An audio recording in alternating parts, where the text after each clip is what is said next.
د هغې نه بعد بله مسله دا ډېره اهمه مسله ده، یاد یې کړې ښه. یو سړی دی بیمار دی او د ده نه مني ځي.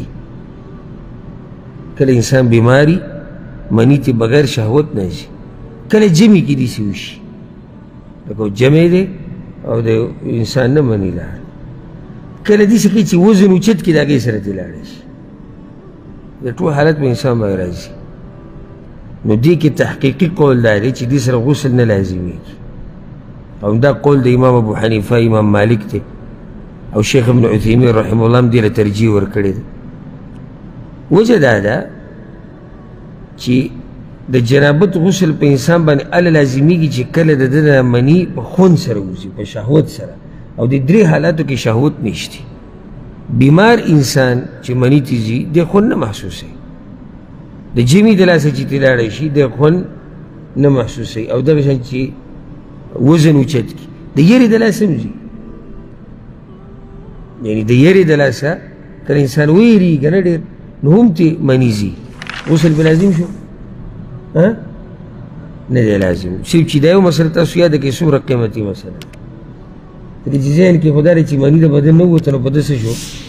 غسل لازم شو. نه هغه منۍ وتو سره غسل لازمیږي چې هغې کې خون وي، شهوت وي، د بیمارۍ د لاسه، د جمعي د لاسه، د یرې د لاسه، د وزن د لاسه. ما تاسو ته یو درس دوه مخکې خبره کړې وه، زموږ د استاذ الشیخ المحدث الهویسین حفظه الله، چې هغه وي ما ته دا ډېره ناشنا مسله راغلې وه. وي ما نه یو کس تپوس وکړو چې شیخ صاحب زه عمره کې وم احرام په حالات کې، او په دې کې ما ته خبر راغی چې زوی یاد کو که رور یاد کو چې هغه ورک شوی دی. زوی ورته رایاد کو یا کشر رور چې هغه ورک شوی. نو زه وویرېدم سخت، یعنې एकदम دا خبره من ډېر دغه ولګېدو، د هغه یرې د لاسه زما نه مني ده. عجیبه دا ده، وی مالی خون هم ورک کړو.